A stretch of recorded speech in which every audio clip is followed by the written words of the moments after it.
Yizzo, it's your boy Fly Rye. You're now tuned in to LRPtv Podcast. We got a real special guest here today, my boy Qee Math. It's the deal. It's the gaudy nigga Qee Math. We locked in. Talk that shit, bro. LRPtv and Fly Rye. Yes, sir. Yes, sir. We Couple appreciate you good coming niggas. through, bro. What's the deal? So go ahead. Let's start with let's touch on your album you just dropped. I dropped it a little while ago now. I really need to start putting something else together because after the cypher, Right.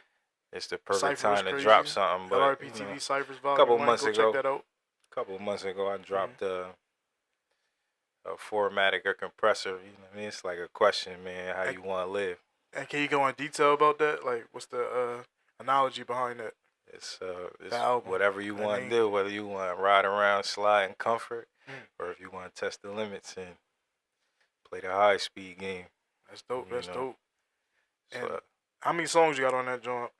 damn, I don't remember how many songs on that. It's like Like a a few. good 10-pack. You know, that's usually what I do. I'm an album artist. I craft albums. Okay. So I got a couple dope singles, but if you get into my albums, they all fully crafted. Speaking of crafting, what's the creative process behind your music? I start with names. For real. I start with names. I come up with it. I'm gonna call my album this, and I'm gonna have a bunch of different songs based on these topics, and then I'll start writing the records based on them topics. Right. Basically, and then a lot of times I used to go to the studio a lot, but I got a little home studio now. I just send the music to the engineer once I get done. So once I'm in them creative flows, sometimes he either booked up, shout out to Al, or I'm too booked up to get there, so I'll just do it in the crib. Okay. Would you say you somewhat are like an engineer? Since you kind of like. I'm not no engineer. All I do is listen. This is what they explained to me, my dog. Just do the raw vocals, man, and bring it in. Don't try to put no filters on it while you're there. Don't try to do no extra shit, because then they gotta work backwards from there. And that's like, and they gotta mix and master everything. Exactly. So. I'm not about to pretend to be nothing. I'm not. I don't engineer. I was a Laura cameraman for a little. I was a little sidekick of his for a little while, just showing up to the video shoots, trying to learn shit. Okay, so you kind of seen. I know a little bit about videography and shit. A little bit about everything, but you know, I'm more of a writer than anything else, man. I try to focus on that. You know what I mean? Would you say you write poetry or like you just write? I write music. Lyrics? I write. When I first came home, I did a little stretch. I did like 4 years, and that's when I first learned how to write. I used to be a visual artist. I used to like draw shit I seen. Yeah. And then I kind of transferred that to writing stories and stuff. So I took a short story class to learn how I write short stories. And then I practiced writing short stories by writing songs. And that's how I learned how I rap. And, you know, I wrote like 2-3 raps. I was cellies with a couple niggas that rap. I'm about to say that. Like, did you have any inspirations behind? Yeah, Aviator Keys. Shout out to Aviator Keys. Shout out Nate Aviator Nizzy, Keys. RP, Nate Nizzy. But yeah, I was I was cellies with a couple niggas that rap, and they was like, just write a rap, see what it's like, and I was actually good at it. And then after that, I just started writing songs and shit. Jumped in a couple ciphers. Niggas ain't want to rap after me after I spit my rhymes. And then I was like, oh, I must be good at this shit. So I kept going and started crafting records, but I wrote books and shit. All that. Just by doing the short stories, it taught me how to write, kind of. Now that transition from, you coming home into being back in the society, like.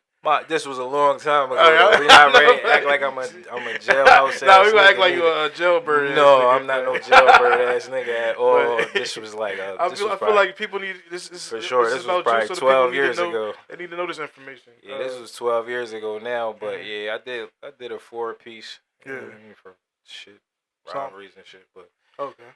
That's just the shit that was going on around that time, man. That's how life was. And where'd you come? Like, where are you from? Like, I'm from Newcastle. Upcoming. How was that like? Down by it. Man, growing up like most black people, that's all. Trying to figure it out, man. It's always a choice. That's why I name my shit Formatic or Compressor, because it's always a choice. Anybody, it don't matter where you come from. You could have went whatever route you chose to go. You feel what I'm saying? You could have chose to do it the right way, whether you came from the mud, right? Or you could have choose to do it the wrong way if you was Hunter Biden. You feel what I'm saying? It's kind of like a duality with it. All of my that nigga had a choice. He chose to smoke crack. You feel? And that's how it is. That's how the streets is. Most of these niggas have a choice, and you know, I chose the wrong. I think that's route where it first. starts with choices, man. For sure. You know, if you aren't able to pick the right choices in life, then you know you bound to fail. You know what I'm saying? Sure. So I picked a couple of the wrong ones at first, and then ended up later on just choosing things that would set me up a little better, in the future. That's right. Like say like your supporters and like the youth that might be looking up to you, and you know, like your music and stuff. Like what's some inspiring words you could tell them, like as far as like their growth in life? Try even if you're afraid. Give it a shot, because you never know. Even if you're afraid to do it, some people just be like, no, that's not me. There's a lot of people. You ever meet somebody who swear they not tech savvy in this 2024? Come on, bro. Like, man, I can't do that because I'm not tech savvy. I don't be knowing that kind. No. Knock that shit. Do that shit. We all tech savvy at the end of the day, because it's a human-made thing. So anything another human can do. Some move a little slower than others, but yeah, we all want to reach that certain goal. You know what I'm saying? I we all believe everybody goal. Could be whatever they want. It's all programming. You know what I mean? That's thorough. That's thorough shit. I'm right bitten. there. I had a couple of drinks. I'm coming from a barbecue. But so like, as far as like inspiration, like any like other like artists, like legendary artists. Legendary artists I'm inspired. That you look up to, or definitely inspired by Jay-Z. Definitely inspired by. I've been listening to all his old shit, like the demo shit that him, Source Money, and all them niggas was making before they got the Biggie and Diddy and all of them and start making other type music. I've been listening to a lot of that lately. So that love is love, all of that. So, but yeah, Jay-Z definitely. You got like a top 3? My top 3. Yeah. Let me see. Top 5. I don't want to be cliche. I definitely don't want to be cliche. Definitely Jay. Definitely Lil Wayne. Definitely 50. Definitely. Weezy definitely got it there. Weezy in there. 50 in there. I listen to 50 probably more than I listen to most of these motherfuckers, honestly. Got you. What's the very first album you heard, like, from 50 Cent? Get Rich, but I'm the type of person, I dig in the crates. Once I like somebody, I go looking for all of that shit. Where is it at? where they first project at? The project where they made a decent song that you could bop with. The project where they was like dead nice. The project where they got the shit right and it was perfect. The one where they try to go commercial. I want to hear all them shits if I'm really a fan. Facts. So, no, that's definitely facts on that. For real. But yeah. So, about you? What's your top 5? Damn, you put me on the spot. I'm still thinking about it, so I gotta put you on the spot. Spider review. So, you know. I'm bitten. But definitely, Big, Jay, Pop. I like a lot of the old schooler niggas. For sure. You know what I mean? I feel like they definitely set the way for younger artists. Definitely set the artists tone. in their definitely set the generation. tone. You know what I'm saying? I was missing 2 too. I give it to.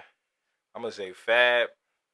Yeah, I feel like Fab is like an underdog. I feel like Fab is an underdog. He's been in the game for a long time. You know what I'm saying? And I'm gonna say Noriega. It was a point in time where Noriega had it. That's the first time I heard that. That's different. Noriega had it for a little while. His flow he chose to be completely different than the rest of them, in my opinion, and that shit worked.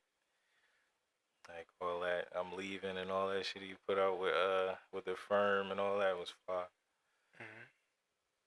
But yeah. Oh, that's 4 so far. What I said Fab. So it was 50 J. I think you said Weezy Lil too. Wayne, Fab, which I might take him out for somebody else if I was sober. Nobody is sober that comes on here. I noticed that. That's And completely fine with us, man. what else? And the last one I just said, Nori. Noriega, okay. Yeah, Bet. definitely. That's a decent vibe, bro. Okay. And like, would you say like, as far as your music goes, like, do you feel like that kind of inspiration is what influenced some of the songs you make when you're in the studio? I think I'm influenced by. I try not to listen to no music when I'm recording because it's very easy to start sounding like somebody else. Like you can hear a song and that shit get stuck in your head, and then you go in the studio, you be rapping just like him, and you be like, "Damn, what the fuck? I don't." We know who the Pappy is. No bullshit. It's like, yo, sometimes I see people and just have regular conversation with them, and I can tell who they listen to. Like, I was in Chester. I was talking to a nigga. I was like, you listen to Core, don't you? No bullshit, because the way niggas talk, like, it'd be similar to... Shout out to Core. Shout out, yeah, but... Nah, that is true. Like, certain artists, pause, rub off. Yeah, they all do. They influencing us at the end of the day. If you rapping and you in the spotlight, you influencing somebody. At the end of the day, they want to be like you. They want to talk like you. They want to dress like you. Something. Would you consider your style unique? I would, absolutely. I feel like I got my own sound completely. I'm a vibe. I'm kind of flowy. I craft songs really well. Right. My topic basis. I mean, it's obviously, it's hustler music, but my topic basis and the way I come at records is a little different than rappers, though. You know what I mean? I consider myself in the rapper category and not it's niggas who rap and make vibes. I wouldn't consider myself in that category. Gotcha. Even though I've made a couple vibes, like I have the the capacity to make vibes. But so you basically saying you have versatility when it comes 1,000%. Okay. 1,000%. I'm super versatile when it comes to songwriting and sounds. You feel me? Just making all my shit cohesive, like I was saying earlier. All my albums, I craft them shit start to finish. If you listen one after another, you will hear certain sounds that sound a little bit similar to the last record. Yeah. But it's so you're more strategic about it. Completely different vibe. Everything is gonna bop different. I'm gonna be flowing different. Everything gonna be different about the next record, but it's gonna be. That's what the people want to hear, man. Exactly. You know what I'm saying? They want to hear that versatility. They don't want to hear the same song over and over again. That's what a lot of niggas do. I don't want to call nobody out, but it's a certain sound now coming out of New York, and I do not want to do that same shit. It's like, word, I ain't gonna, but he lit right now, too. Shout out to him. If you notice, a lot of these new school rappers have Lil in front of their name. Everything's a lot of them. Yeah, Lil because Wayne, it's all influence. Inspired, yep. I went out my way to Qee Math. My name is Qee Math. Is at the end of the day, so Qee Math. So you strategically put that together. I never had a nickname in the streets. Like, it just makes sense. I never had a nickname in the streets. I was Marquee at the end of the day. Right. So eventually, motherfuckers started just calling me different shit, but my name was my name. You feel what I'm saying? So Qee, motherfuckers. Well, when I was booked, they call you by your last name most of the time. Gotcha. So that's how that shit came about. But then Qee Math just came together because it was just two different things. As far as like newer projects or like some new shit you working on. Can people look forward to that? I was gonna put together a breakup tape, but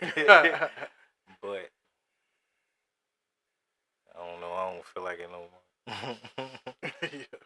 Shit changed now. So I had this whole vibe I was ready to chase and walk down, and I don't know. I want to do something different now, I guess. But yeah, as far as other music than that or other projects, I do short films. I done a short film or two with him. I done been in some of his little short movies he be producing and stuff like that. Shout out to LRP. So, shout out to LRP, good brother. Yes, sir. But I've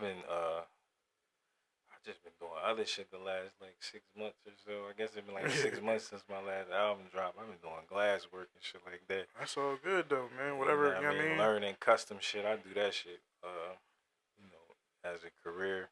As long as you try to be consistent as much as possible with your craft, you should be alright. You know what I'm saying? You feel me? But I'm doing other shit. That, writing, putting together a glass book, just all the stuff I did over the past 7 years, because that's how I was funding most of the shit. You know what I mean? Just put my head down and work and learn and shit. Taking the trade up. That's what I did. I decided to take a trade up. Grown man shit. You focus. You know what I'm saying? Feel me? I was 27. Was knee deep in a mix. Had a bunch of bullshit going on. It started getting hot, and the motherfucker called me one day and was like, "Yo, you trying? I just need a motherfucker drive me. Or he a street nigga too. He let black. You know what I mean? He figured it out. You know what I mean? Real shit. So he was like, I just need somebody to do this work with me. And it started out just a job, but keep then that I started motivation. actually learning shit. I started actually, you know what I mean, learning how certain things work, straight lines and geometry and all kinds of shit that I never thought that I would learn or never really cared to learn. You know what I mean? But just, you know, in practicality, learning that shit in practicality and trying to read it in a book is two different things, man. Can you break that down, like as far as how? Learning, like being able to see a straight line and them telling you what a straight line in a book is two different things. Like you can look at a straight line on a book, right? But having to see it in real life is two different. Like I can see dimensions and shit now, basically because of the kind of work that I do. I don't know how this got off on a tangent. This ain't about me. But I can see like certain shit that just ain't. This is all about you, bro. That people don't really, you know, that you wouldn't necessarily even be thinking about. You know. Damn, that's deep. When they come to that kind of stuff. So. Now, like as far as you know, social media platforms and shit like that, like where people can reach you and Qee Math on all platforms except Instagram. It got underscore in the middle because I don't know, some meat farmer, fruit farmer in fucking India, some goddamn where stole my name. No bullshit. I was mad as shit when I tried to type that shit in. I'm talking about I use Qee Math for everything, and nobody, the way I spell it, there's nobody nowhere that does anything with the name Qee Math except this fucking fruit basket farmer in fucking India somewhere, man. That shit is annoying, dog. Hey, and I've been messaging, yo, come aboard that. Just change it. Just put a 1 behind it. I don't give a fuck what you do. Just give me my name. Like, you feel you not ready to do nothing with. You got 82 followers. I own the copyrights. Come on, bro. Like, you bugging. Shout out to the boy in India, though. Shout out to him. If you see this interview, we'll never see you. You probably never see this interview neither, from what I can tell. But yeah, you man. Fucking goofbag. This is LRPtv Podcast. It's your boy Fly Rye, Qee Math. You heard. Appreciate y'all for having me too, man. Appreciate y'all. No bullshit.